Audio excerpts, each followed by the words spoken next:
So earlier on, you guys heard me say that I would like to be up here forever, right? 30 days, whatever. Let me ask you guys a question. What do you think is more valuable to me? Being here and doing this, or the eventual result that will come, be it from the proceeds and money that comes from this, the DVD set that will inevitably come from it, that kind of thing. What do you guys think? What do you think is more enjoyable? This. Like, do I look like I'm having fun up here? Yeah. You know what I'm saying? Right? Is the kind of fun, like especially, like look at the fun that we were having earlier here, just today, all of us together. Is the kind of fun that we were having here, what's more fun, that or like getting a bigger number when you get the bank statement comes out of your bank machine? You know what I'm saying? Right? That's what real fun is. Isn't it interesting how society has got us so fucking scattered and so fucking stuck on the surface of things that we can no longer see the depth, and we're running around trying to find new stimulation after new stimulation, more, right? Because we don't see the depth in things. Most people don't even realize that confidence and feeling good about yourself is a default state. And this was the sort of shocking epiphany that I had, was realizing that feeling good about myself was a default state. Let me tell you why. Here's the difference between ego and self-esteem, okay? If you want to just sort of break it down really simply. Self-esteem, you're born with it, just like arms and legs. It's indescribable. You cannot explain it. You cannot logicize it. It's like the word mojo, like the word soul, all right? You have it as a child, and you're born with it, okay? It is self-sustaining. It's just a self-sustaining thing that you have. What about ego? What the ego is a rational construct that we come up with as a substitute for self-esteem when self-esteem becomes wounded at a young age, all right? So things like getting status, making money, pulling girls, these things allow us to logically see what we should have as confidence. Now here's where it gets interesting. Could we not make an argument that the ego is more real than self-esteem because the ego is based off something rational, right? You could say, why should I feel confident? If I've got my business running well, and I'm doing really great with other women, and I've got this going well and this going well, then I should be confident. If I don't have anything going for me, why would I feel confident? That's fake. On the surface, doesn't that make sense? It's rational. Right? It's rational. On the surface, it makes sense. Okay? And a lot of people, when you talk about the difference between ego and self-esteem, that's the first thing they're going to say to you. You know? That's what it's going to be. Anyway, look, I was studying this stuff, and I remember I was doing a boot camp, and I was sort of reading him different notes that I had, and started going through the concept of ego, and I was explaining it back to him, and suddenly what happened was like in one moment, like a very Hollywood-style moment, I was reading it, and I realized, like I'm reading it and explaining how we logically try to come up with reasons for why we should feel confident when it's just a default state. And I was reading about that. Kieran's article is one of them. I've been reading, other sources too, and we were going through this, and suddenly it hit me like a fucking ton of bricks, like boom, all right? And I looked at it, and I was like, like I saw it. I saw the ego, okay? I just started laughing, and I started mumbling, and I said, I think that studying. I remember I was like, I think studying this is maybe better for me than you. I think I need to really think about this stuff, right? And I was mumbling, and it was weird because I felt like my body just started to feel really good. You remember how we felt earlier when we were jumping around? I started to feel like that, right? And I had never really felt like that before. And I just started to feel really good, right? And I could see the ego. I saw what I was doing. And like all these images were going through my mind, like all my life from a young age, scrambling, like a rat in a rat race, trying to find reasons to know who I am, right? And it all went through my head, and I was like, oh my God. Oh, you've got to be kidding me. 2 decades? I did that for 2 decades? Oh my God, it hit me, all right? And it was interesting how all the stress that I was experiencing leading up to that sort of pushed me over the cliff, all right, to just sort of realizing that. And after that, you know, I went out and sought out books on the topic. I started looking for books. Suddenly I found books like the Eckhart Tolle book, different ones like that explain this stuff and that explain that other people had had similar experiences to this. And let me tell you, I walked around that night at the nightclub, and I was the most in state I'd ever been. But what I really noticed more than anything was that it wasn't like the normal state that I felt was like taking two electrical thick plugs, putting my hands on both of them and being like zzz, zzz, zzz, zzz, zzz. But what I felt when I was there was like a very calm sort of state, right? Remember we talked about like the burning brush fire versus like the red hot coal? Well, this is more like the searing hot coal. It was like I just felt good. And you know how a lot of the time when you're in state you feel really good, and then maybe you see a certain approach that you don't think you should do because you might get a bad response and you'll fall out of state? You guys ever had that? Sure. You're like, huh, you're like, yeah, and then you see an approach that looks up, you're like, I'm not going to do that one, that might be tough. Yeah, right? And you go like that, okay? I didn't feel like that. I was completely cool. Like, I was completely unattached to the outcome. It was like I was just chill, right? All of that inner dialogue that was in my head just turned off. All right, it was gone, and I was just kind of like, and I'm like looking around. I'm like just looking around, and I could start to see the depth in things. Right, it wasn't always just that superficial level. So I walked around like that for about 4 days. Okay, and I laughed a lot.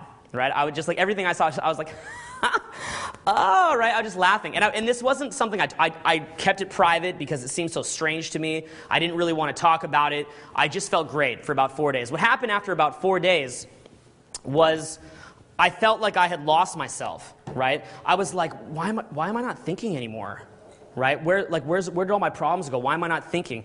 And the ego kind of came in the back door. Do you want to know how the ego comes in the back door? It does this. You start to feel really great and you quote unquote find self-esteem, and then you go, look at all these other people that are so stuck in their egos. Man, these guys need to learn self-esteem like me. All right? That's how the ego creeps back in. It's the most common way that the ego will creep back in. You start going, oh, this guy's so trapped in ego. Oh my God, all right? And you can see a guy who probably had that kind of like real self-esteem epiphany at one point, and then the ego just found its way in. The ego went, what are you doing, right? Snuck in the back door. It's like, I'm back, and you don't know I'm back, all right? But go ahead and keep telling people how great you are now that you found self-esteem, okay? That's what the ego likes to do. There's a certain epiphany that happens that happiness is your default state. And that's a very, very freaky epiphany. Because think of all the implications that that has. If happiness is your default state, what would be the purpose of all the things you've done in your life? There is none. You can just be happy doing nothing. And that actually goes back to what you were saying. When you said you didn't see the value in like spiritual leaders that don't do anything except for just practice spirituality or whatever. That's why they're just happy. They're just happy, right? And so I started to panic because it's like, well, why am I doing this then? Why am I doing that if I could just feel good independently, right? And it's sort of a freaky kind of epiphany. But nonetheless, seeing how well I did with women that weekend, I knew that I had to find a way to stabilize this, can it, and teach it. All right? Because this was the shit, okay? Right? I was like, this is amazing. It was the first time that I'd ever had a girl say to me, take me home and fuck me. I had never had, in all my years in the game, I'd never had a girl say, take me home now and fuck me. And that happened that weekend. That was also the weekend, you remember the story I told about the girl that stormed over and shoved the other girl out of the way and tried to pull me out of the club? That also happened that weekend separately, okay? So I was getting these incredible responses, right? And I'm just sitting there, I'm like, right? And that was it. So I'm looking at it, I'm like, this is incredible, but what is this? What's going on here? And how do I articulate this to people? Anyway, look, from that point, I went through a lot of different ups and downs, okay? I really connected to my self-esteem for a while, then I really lost it, all right? Then I went back into my old habits, even like 10 times harder, and then sort of fluctuated in and out of them for another year, all right? Kind of back and forth, back and forth. Anyway, look, what is the process? What goes on here? Well, look, let's think ego. What is it? How does it form? Where does it come from? All right, so I'm sitting there with my girlfriend. We're in Sam Goody's. You guys know that store? Yeah. Okay, so we're sitting there listening to music. She's got the headphones on her ears, and she's listening to it. And this little black kid comes up, and he's like, boom, just kind of bopping his head, right? Walks up to her, taps her on the leg, pulls the cord, takes the headphones off of her ears, puts it on, and just starts jamming. He's like, yeah, like that. And me and my girlfriend looked at each other, and we're like, what is this, right? Like, are you kidding, right? And we look at the kid, we're like, what? And the kid's like, like that, right? And so cute, right? So adorable. It's so funny. And it really got me thinking that, as a kid, you had self-esteem, right? You didn't have this real concept of this grandiose image of yourself, or even as a grand victim, whatever it was. You just were aware of what was going on and you felt good, right? Do you remember a time when you could approach people without any issue? Did everyone here have a time in their life like that? Say aye. Aye. All right? Everyone had that at one point, where it's like, hey, do you want to be my friend? And it was just assumed, right? That is at one point in your life, you had that. But at some point, we become wounded. And wounding can happen for many different reasons, can't it? It can happen when someone who you trusted just totally fucking screws you over. It can happen when your parents tell you don't talk to strangers, or children are to be seen, not to be heard. It's very 1800s, but derivatives of that. And it can especially happen from social conditioning, as you continually have all of your role models, all of the people who you look up to, are showing you how great they are, right? Or maybe not all of them, but most of them. Most of your role models are showing you this is the lifestyle. This is the way to happiness. You see some guy, he's got a certain brand of sunglasses, and he's like, right? He's got a certain drink, he's like, all right? And this advertisement, and as a kid, kids are sponges, right? Kids are innocent, they're sponges. So they're soaking this in, right? And that's going into their head that they have to become this big grandiose character. So you get wounded, right? Something happens, and it makes you feel bad. And what winds up happening is you don't feel that you can just be confident just for you anymore. You feel disconnected from the tribe, not a part of the tribe. So, of course, you feel disconnected. And what does your mind start to do? Your mind can't just let you sit there totally screwed up with no confidence at all, right? So your mind says, no, let's come up with logical reasons for why we can feel good. Okay? What are all the logical reasons that I can feel good about myself? And now, here comes the comparisons. Here comes the judgments. Here comes looking at yourself compared to your fellow man and finding the differences. Because self-esteem is based about common humanity, and ego is based about separateness and differentness. So you say, look, compared to Tommy, I have this and this and this. And compared to Joey, I'm, maybe not quite as good, and here's where I stand, and that kind of thing. And the ego starts to develop. And now you can say, oh, well, look, I can approach these people and talk to them. Why? I can draw confidence from that. Why? Simple, because of all these other things. So you remember that sort of, I was joking around the other day saying how a lot of guys would be like, me, I'm batting 100, man. Right? You remember Jenny from back in the day? She wanted me. I saw her. I wanted her. I got her. Right? And that's the ego there. It's like looking for logical reasons why we can feel confident. So why is the ego false? What is false by nature about the ego? Well, let me ask you this. When you speak with most people about their lives, how accurate are their memories? Not very. Do you have a perfectly recorded, accurate memory of your life? No. Do you not think that certain things that you remember about yourself, you might have twisted them in order to make it seem more positive in your favor? Or maybe you twisted them to seem like a bigger victim so you could create an identity out of that? Mm-hmm. Everybody does it. Your ego is by nature false. It is never as accurate as you think. It's just this little fake construct that you've made. And you want to know something? When you first face the ego for what it is, it seems huge, doesn't it? The idea of transcending the ego. But the ego is really nothing more than a little grain of sand. That's about how big it is. And you know what happens when you have a little grain of sand, but it's stuck right up on your eye? How big does it look? Huge.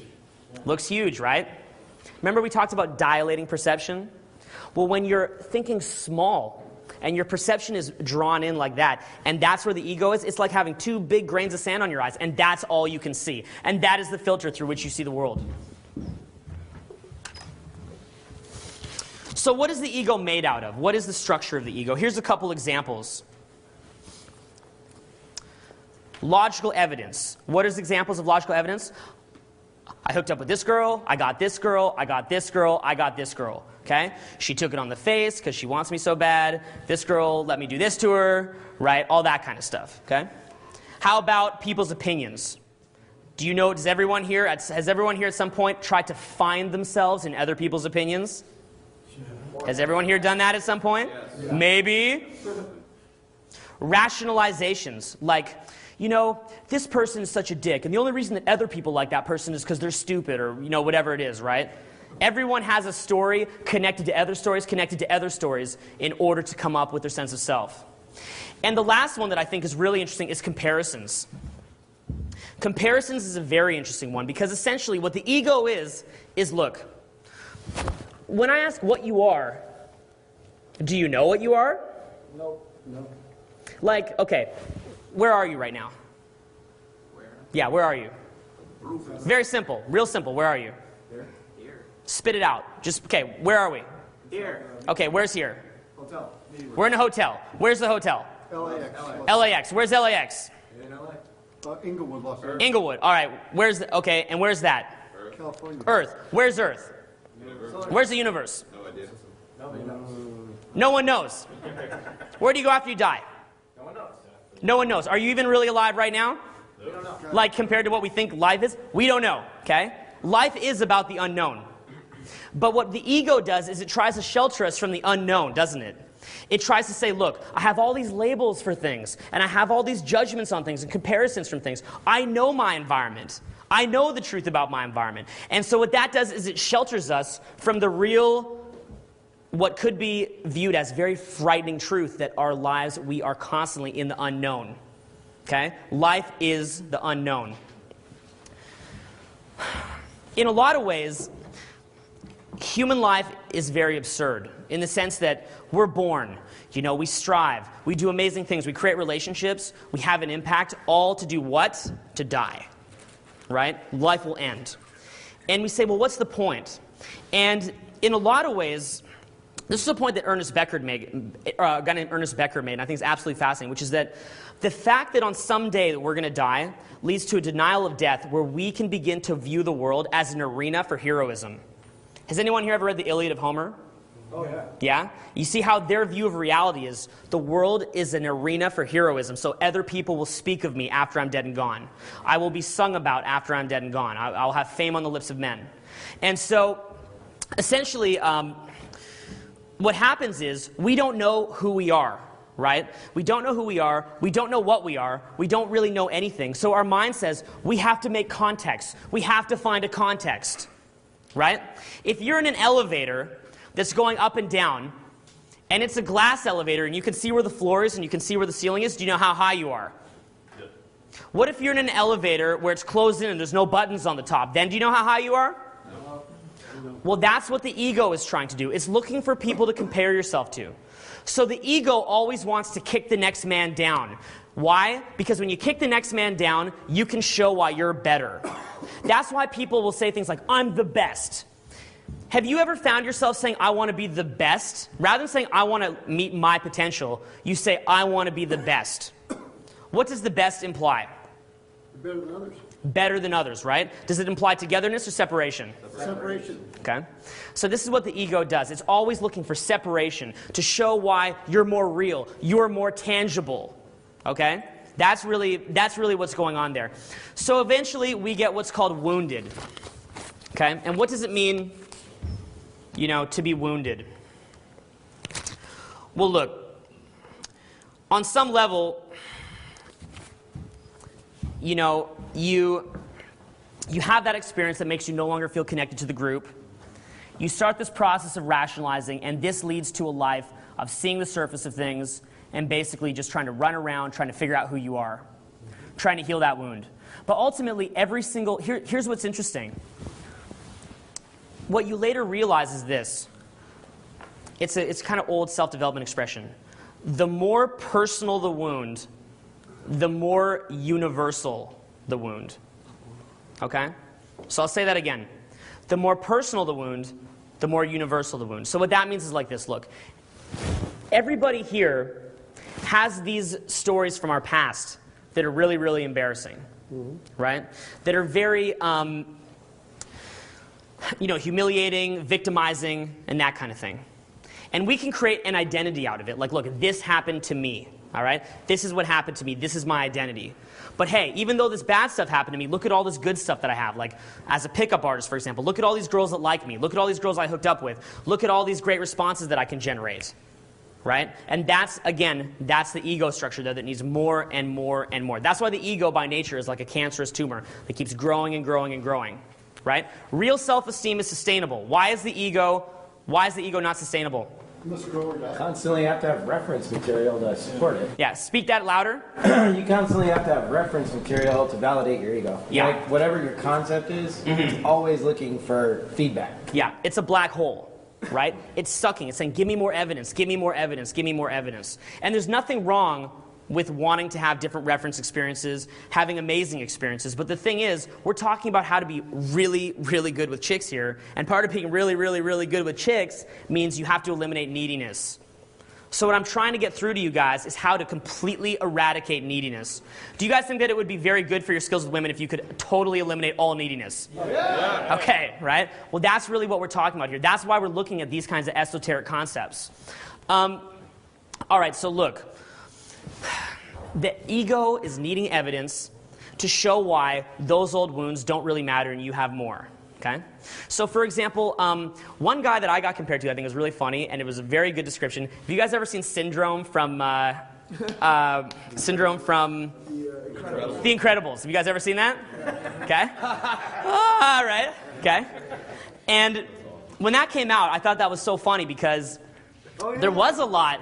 Oh yeah, the late bloomer here. All right.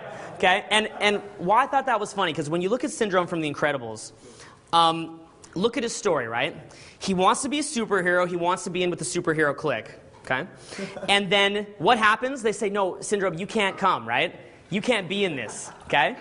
So they kick him out, right? So the next 20 years, he sits there, he builds a massive island, rocket boots, superpowers, right? And then he comes back and he's like, look what I have now, bitches. All right? And that's really what the ego is trying to do, right? When you look at someone like, I don't know the man, but take Saddam Hussein, right? And he's like, isn't that the essence of a supervillain? What is the essence of the supervillain, right? In a cartoon, he's the guy that on some level feels cut off from the vine. He's been removed from that sense of togetherness. And what's happened is he's tried to come up with all these logical reasons, like, look at this super power base that I have. Look at this look at Saddam, right? He's got castles and control, and he controls an empire, right? He has full control over everything. He's going to die someday, right? Or no.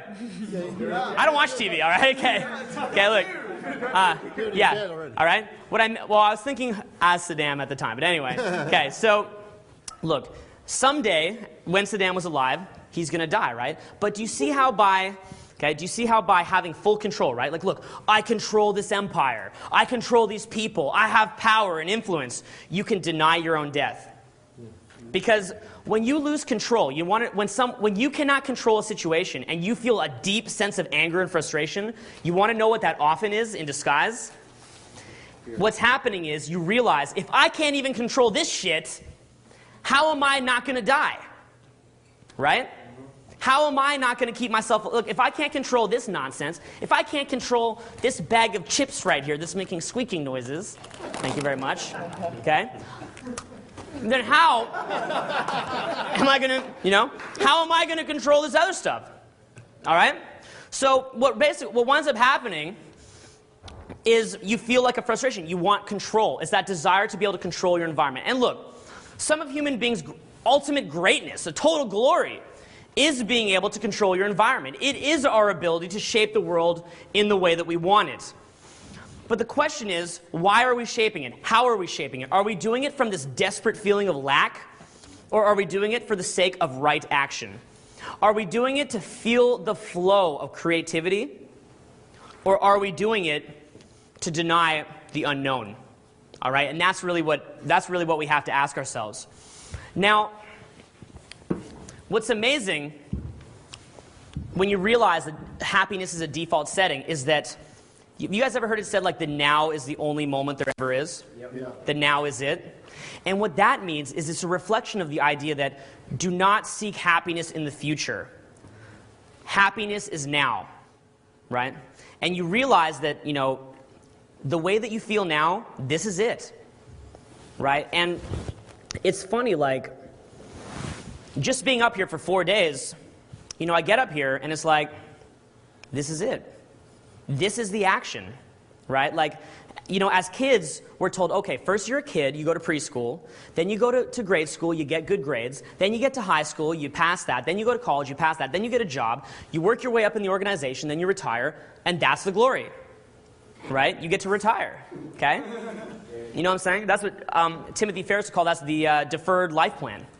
I love that term, a deferred life plan, all right?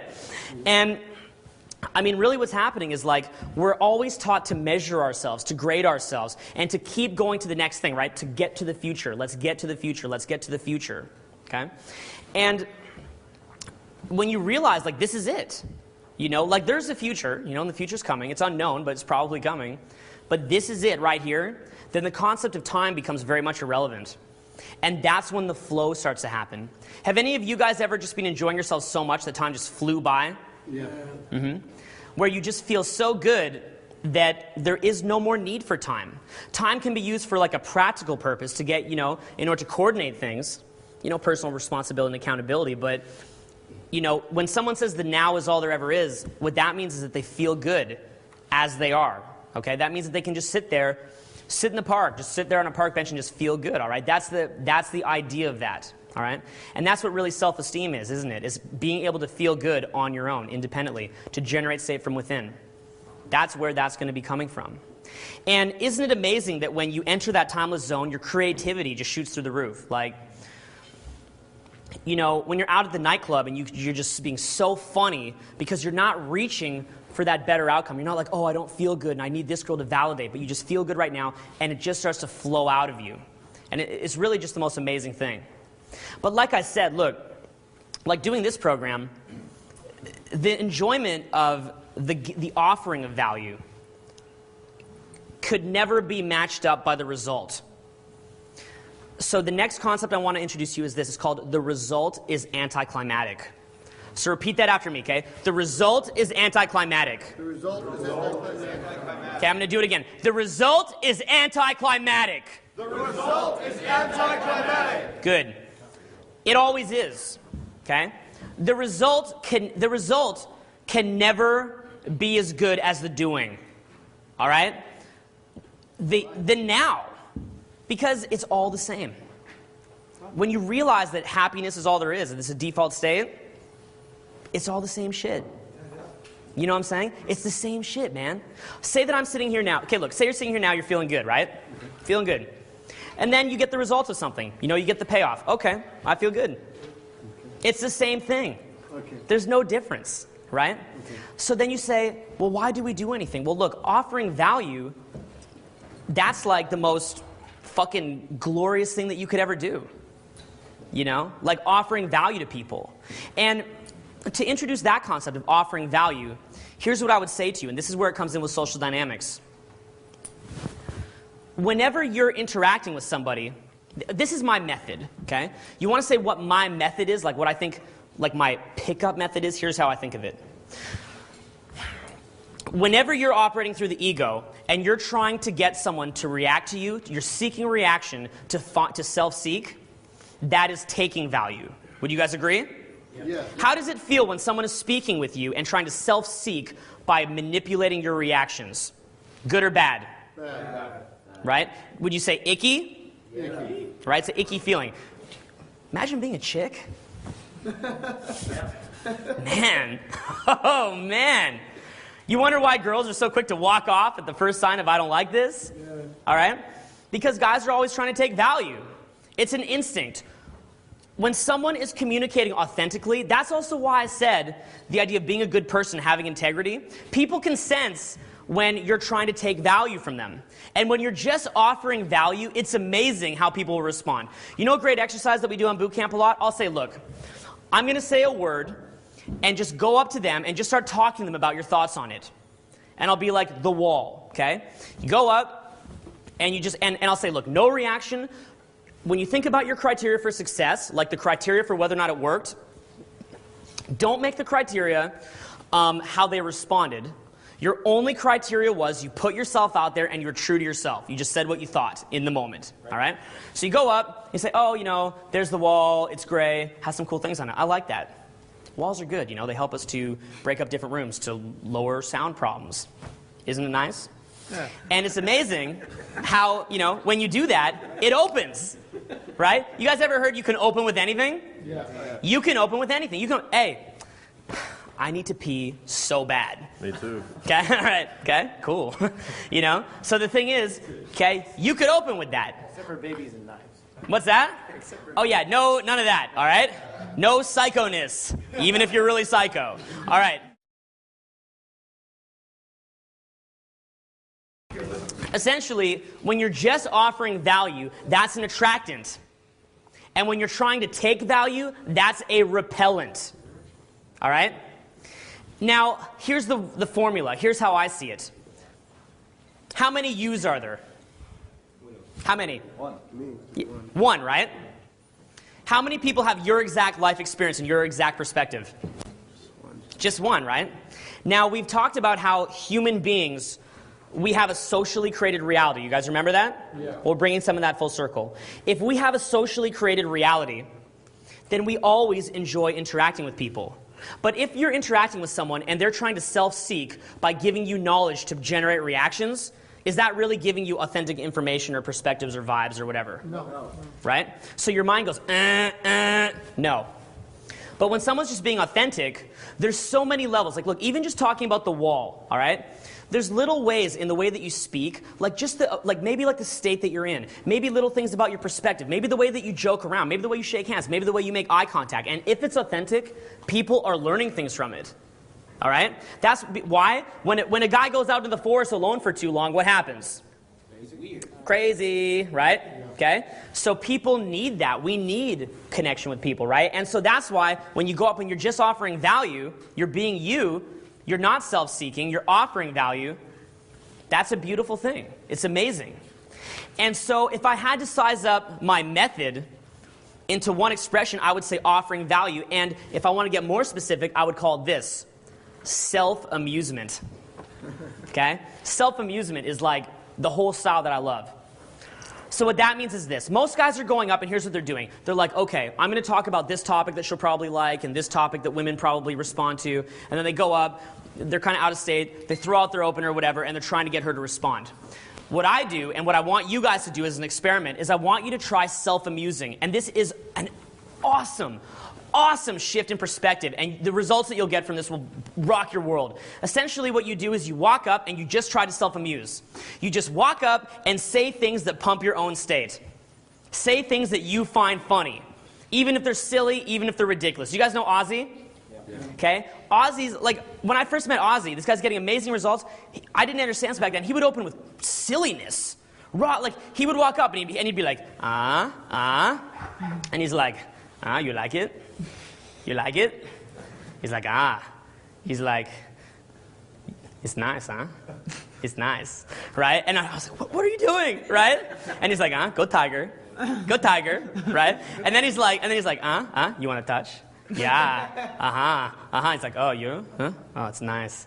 It's nice, right? And I'm like, what is this? What is he doing? What is this guy doing? Right? What is going on here? And I didn't know, okay? I couldn't figure out what was going on. And I'm like, how could he get away with that? How?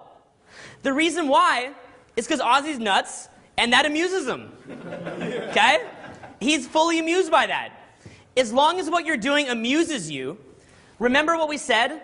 It's not about what is necessarily interesting by the content to the other person. Like, say a girl's interested in fashion. You don't have to go up and talk about fashion. She's interested in knowing what you find interesting. She wants to know what is interesting to you. She wants to know what's funny to you. So when you walk up, and look, when you're with your friends, right, and you guys are joking around, and then you bring her into the party, that is offering so much value to her. It's so exciting, it's so interesting, and it's so much the opposite of every chode out there. So look, this is like a shift in thinking. Like, you're like, okay, I'm going to go up, and I'm going to try and get a reaction. No, you've got to get used to making jokes that you like. Get your own little expressions. Get your own little inside jokes. Number one distinction, I'd say, between getting attraction and not is this. When you're bringing the party, she's interested. When you're trying to wedge your way into her party, she's repelled. You guys ever experienced that? When you and your friends are having fun and someone's trying to get into the party? What feeling does that give you?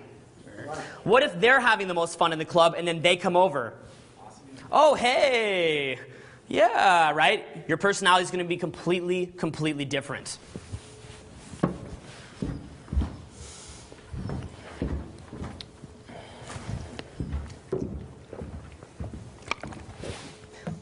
So this is why being authentic is so much better than just trying to think and be a social chameleon, all right? The integrity and the centeredness is always going to be stronger than the social chameleon. Being a social chameleon can come in handy, you know, but for the most part, when it comes to attracting women, that raw integrity is going to have such a stronger pull of attraction than being the chameleon. All right, now look. Remember we talked about approaching with a full cup versus an empty one? Well, that's the thing. Think of state, emotional state, as being that full cup. We talked about presence being contagious. So it's like, if this is you, and that's presence, and the girl's mind is chaotic, like that, what you're doing is you're providing, you know, that centeredness that keeps her, you know, feeling good herself. All right? That's the value that you offer as a man. That's why we describe it like, you know, you're the oak tree, she's a squirrel running around. Your value as a man is, in many ways, very much tied into you being connected to your power as a man. You being present. You know? You knowing who you are and not self-seeking in other people's responses to you. All right, so look. Think about wounds, guys. Let's think about them. All right, I'll go first. When I was a kid, I was at camp, and I whizzed the bed. The camp counselors took the sleeping bag and hung it out on the clothesline rack, and then everyone said, "Hey, why's your sleeping bag up there?" And I said, I spilled a Coke on it." Okay? Who's going next? Okay, give me one. And you got to yell loud, by the way. Yeah, I'm pretty loud, so you couldn't notice. Shoot. When I was in high school, I was a new kid, and everyone, well, not everyone, because the chode didn't mess with me, but pretty much all the popular kids just used to fuck with me. I mean, I was on a football team. Didn't matter. I'd be in practice. I'd be running. They'd be running the other way, like doing sprints, you know? And the dude would just fucking, like, truck me. Yeah. Beat my ass. It sucked. Uh-huh. Who here's had stuff like that happen to them? Yeah? Okay. Go for it. When I was like in elementary school, I think it was 5th grade, I used to like have temper tantrums and start crying a lot. And my teacher told me to go on the couch if I had to do that. And one day I went and did that, and she had the whole class stand up and applaud me. Uh-huh. Like, not to be singled out, but Yeah. good job, you're crying. What? Uh-huh. Who here's ever been centered out for being a crybaby or something like that in class? Yeah, that's totally it. Good stuff. All right, who's got another one? Shoot. Speak up loud, by the way. Speak to the whole crowd, loud. Once I got in trouble with the law and I got put away for about 3 days, and the girl that I was dating at the time ended up sleeping with 5 other dudes, and 3 of them were my friends. Victory. All right. Yeah. All right. Okay. Who's ever had a girl cheat on them while they're away for whatever reason? Yeah. All right. Who's ever had a girl cheat on them for being in jail? All right. Who's got another one? Yep. Shoot. I got the Just Friends speech from the first 17 girls I talked to. Uh-huh. Just friends? Yeah, you're a really nice guy. We should be friends. Mm-hmm. Who here has ever had that? Yup. Who's got another one? Go for it. Loud. I was a really fat, nerdy kid in high school. In fact, I was so nerdy that the head, the president of the Asian Math Society, stole away my girlfriend. In fact, she wasn't even really my girlfriend. That's Alpha function. Uh-huh. All right? Anyone here ever had their girlfriend stolen by a math president? No? Who here's ever had their girl go to an even nerdier guy than you, though? Yep. All right. Who's got another one? Shoot him, guys. Who's got one? Kieran. Sure. When I was in primary school, I kind of had, I guess you call it ADD. We didn't diagnose it back then, but I was so disruptive that my teachers separated me out from the rest of the class and put me in a table in the corner of the room on my own, so I couldn't talk to any other children for 2 years.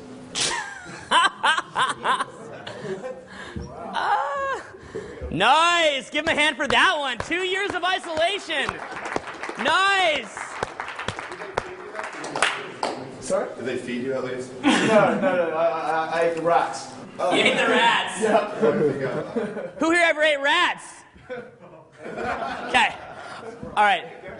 What's that? I ate a gecko. I ate a squirrel. That's pretty good. Awesome. All right.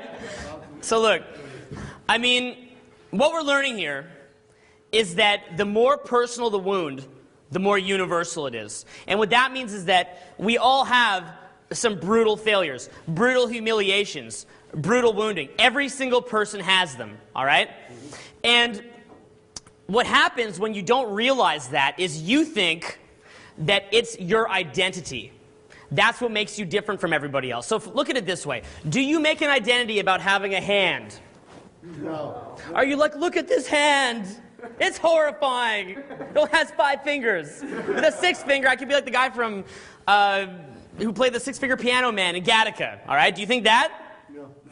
I was like, what the fuck was that come from? All right, editor. All right, look. Okay, so some hit, some miss. All right, so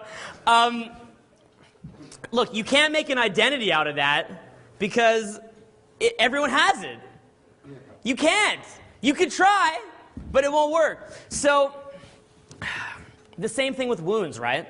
We have these wounds that, you know, embarrassing, humiliating things. And on some unconscious level, on an ego-based level, the ego says, well, here's the wounds, and here's all the buffering around it, okay? So look, here's this, like, personalized wound right here that you have, okay? Maybe you ate rats for 2 years. Maybe you, did what, got beat up in school, all right? And so there's the wound, and the ego structure is like the scar. Do you guys see that? Okay. The ego is like the scar tissue, and it goes vroom, vroom, vroom, vroom, vroom, more and more and more, right? It's like this girl I hooked up with, this thing, this money that I got, this other thing that I got, this other status thing that I got. It goes like that. So how do we get rid of the ego? Kill the wound. Accept the wound. You know what you got to do? You have to accept both your good and your bad. You have to realize that the more personal it is, the more universal that it is, and you have to accept the wound. Because it's when you can finally, as you get older, reach a level where you accept yourself both for your positive sides and your flaws. When you stop just looking at the surface level of people and all the glitziness and the glamour, and you realize that we're all human beings, and we're all kind of made up in the same sort of way. When you can look past that and come to this kind of level, it's all good, right? There's a click that takes place, and you become what's called comfortable in your own skin. Everyone here heard that expression, comfortable in your own skin? Yeah. And to me, it's the guys that are really comfortable in their own skin. When you reach that level, that's when you can walk up to a girl real casual, say what's up, and you're so comfortable in your own skin, you don't qualify yourself, you don't react to her, none of that kind of nonsense. And that creates that nice, steady, silky, smooth state. We describe like an ego-based confidence. Like ego-based confidence is like this. Look, I opened this set. They responded well. I opened this girl. She responded well. And then your ego is going what's called a feeding frenzy. It's going, yum, yum, right? Rah, right? I approached this girl. She loved me. I approached this girl. She loved me. You're like, this is the shit. We're dominating. All right? And that's like the ego feeding frenzy. That's that high where you've got the two cables going zzz, like that. And hey, what's wrong with that? Is there anything that's necessarily wrong with that? No. I mean, having success is great. But yeah, it burns out. When you go home after that intense night where you're having the ego feeding frenzy, a lot of the time you feel tired. Yeah. Right? You feel like, I can't keep surging. Anyone ever had that? It's like a marathon. I can't keep doing this. It tires you out. Do you want to know why it tires you out? Because it is clasping. It's reaching. There's the subtle difference in state can be found between just feeling good versus like you're feeling good, but there's sort of this weird sort of shellac of neediness that's there. It's almost indetectable where you feel yourself reaching for the next reaction. You know? Like you feel good, but you've got that little bit of anxiousness in you, that little bit of adrenaline of whether or not you're going to get that next response that you're looking for. And it's not sustainable, all right? It's that old term, obtainable but not sustainable. So you see, you can get into state, and you can maintain it for a little while, but it's not permanent, is it? Sure. And is that not the holy grail, permanent state? Right. Yeah. That's every guy's holy grail, right? Like, when you have state in that nightclub, and you're like, this is awesome. I wish I was like this all the time. I want to be this guy. That's the guy that I want to be. Well, an ego-based confidence could never really fully achieve that. All right? And as you guys learn about the ego, I want you to keep your eyes out for celebrities who you see who have it all and go totally fucking bonkers. All right? Really. Watch it. And you know what? You can watch it, and it's a very interesting thing to see, but remember, we need to have more sympathy, if anything, because if you had that much attention thrown at you, your mind will do crazy, crazy, crazy things. All right? Your mind will play all sorts of insane games with you. As kids, you know, we come into this world feeling good, right? We come in social and able to speak with people and feeling good about ourselves for no reason at all. And we get older and we become more accomplished and we grow and we become better, but in many ways we don't even feel as good as we did when we were kids, right? We don't have that good feeling anymore. And as we grow up, you know, all the stimulation comes in, all the different things that are designed to sort of, you know, suck up our attention, make us chase, make us move us towards our deferred life plan. And we accept a lot of negativity within ourselves because we think the ends justifies the means. We accept a lot of victim thinking in ourselves because we think that that's going to motivate us towards, you know, bigger and better things, rather than just taking right action and creating just to create, creating just for the sake of it. And so this sort of brings me back to, like, when I first got into studying success with women.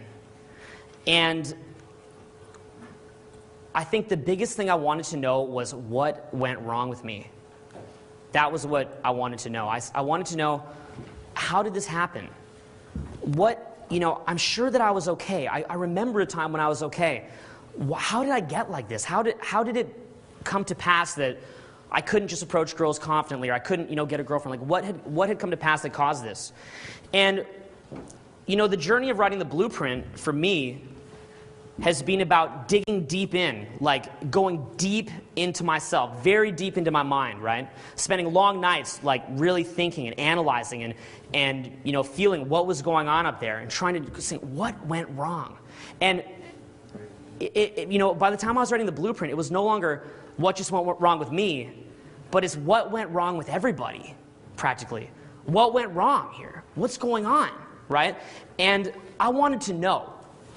You know, it's like that journey, like, you know, going deep into the forest of your own mind and finding out, you know, who you really are and what you're all about. And that is why, for me, it was never about the outcome, but it was more about, you know, not about the, you know, the monetary outcome of writing a book or anything like that, but it was about finding out who I am, right? And the deeper that I went, the more that I discovered.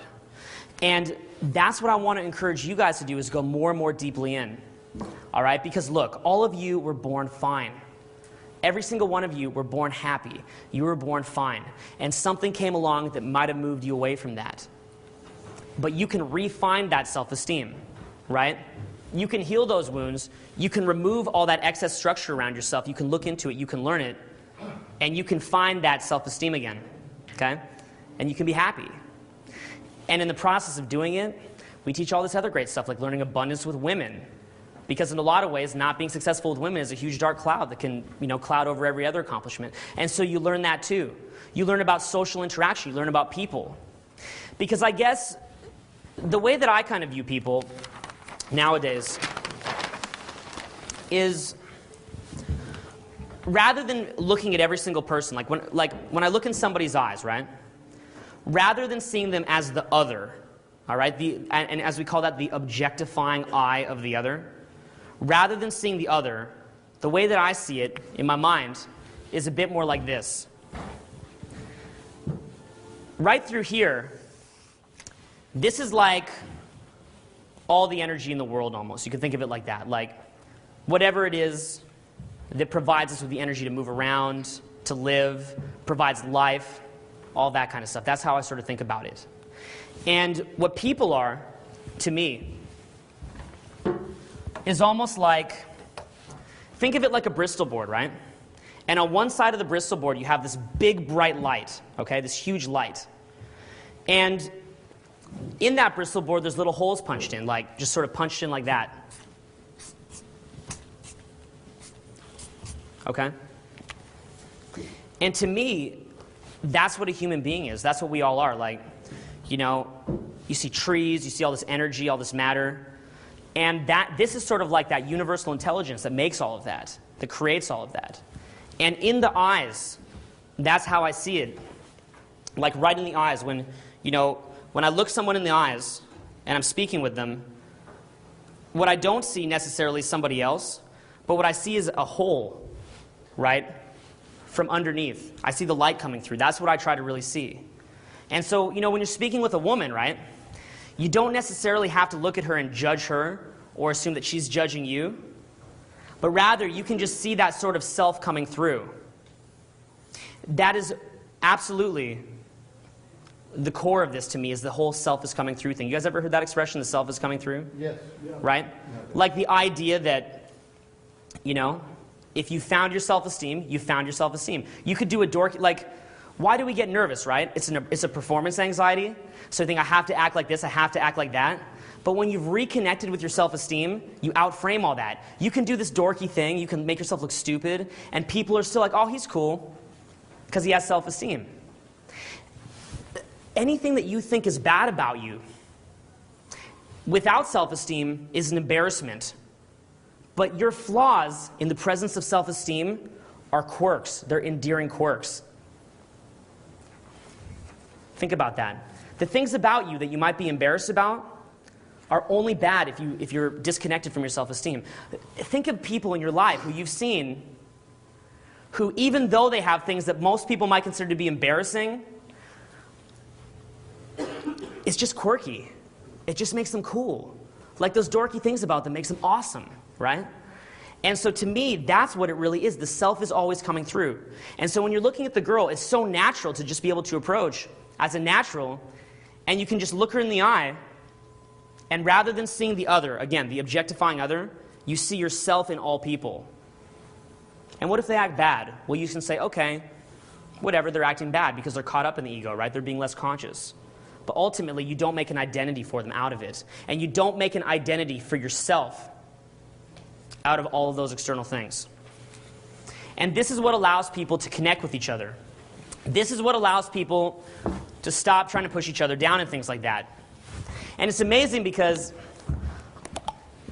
in studying this stuff, I met a huge range of people. I met some people who had an incredibly powerful ego-based confidence. And they could pull the girl as long as they're getting the reactions they want, but put them in a relationship and they'll keep losing the girl. Because when the circumstances don't line up the way they want, they lose their confidence and the girl leaves. And then I saw other guys who were very deeply connected to their self-esteem, who not only lived in phenomenal abundance with women, like insane, rock star levels of abundance, but it was just so natural. They never had a problem maintaining a relationship. They had great relationships with everybody. And again, that comes from that self-esteem type thing, okay? Getting over comparing yourself to other people. Getting over finding your identity based on where you are on the totem pole. So I guess that's really what I want for all of you guys, all right? I want you guys to realize from the seminar that you can feel good. That you can feel good independently of other people's reactions. That you can generate your own state. That there's all of these things that people chase in order to get themselves to feel good. But ultimately, it's not what they really want. That's not what they're really chasing. They just think that that's what's going to do it because they're not seeing the depth. They're only looking at the surface. And, for me, in writing this book, this was something that, was a life goal of mine, right? To do the blueprint, to create this seminar. and to eventually record the seminar. This was like a major life goal of mine, okay? And it's something that I've worked on for years and years, and it's something that, you know, I put everything that I had into it because the joy of offering value, like every minute that I did it, I loved it. I didn't want to let go of it because I enjoyed it so much that, you know, I got so much enjoyment out of the offering of value that I didn't want to let go of it, you know? It was something that I wanted to just share with people, make a difference. I had this grand concept of how I was going to just change things and, you know, make a difference in people's lives and make something that we could like tap into people's motivation to become successful girls and to make them into better people, right? So I've been hanging on to this thing for such a long time, just working on it and just imagining for years and years now about what it would be like and what, you know, what this seminar would be like, how it would go down, how I would be, how people would, you know, get it, what they would get out of it and stuff like that. And yeah, you know, this is it, right? Like, I've been doing this for all these years just for this moment, you know? This is it. And nothing will compare to to the enjoyment that I got doing it. Nothing can compare to that, all right? Nothing. But I can put it out there for other people to get something out of it, and they can find what they need out of it, and they can take that lesson out of it. So, you know, without you guys here to enjoy this, I probably wouldn't have had the motivation, you know, and for people believing in me and for people, you know, wanting to see what we're about. So that's really what I wanted for you guys. And, you know, we created this energy together, and now you guys are going to take it out with you. So I want to thank you guys so much for coming out and learning about the blueprint. Thank you for making this possible, and thank you for being a part of it, and thank you for letting me offer this value because it means so much to me I can't even explain it. So thank you very much. Thanks, guys.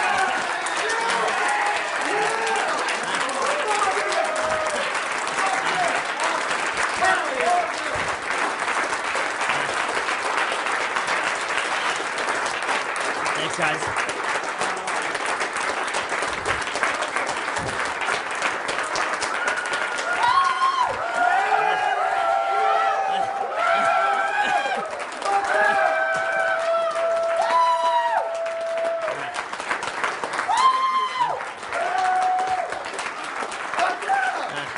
Thank you. Thank you, guys.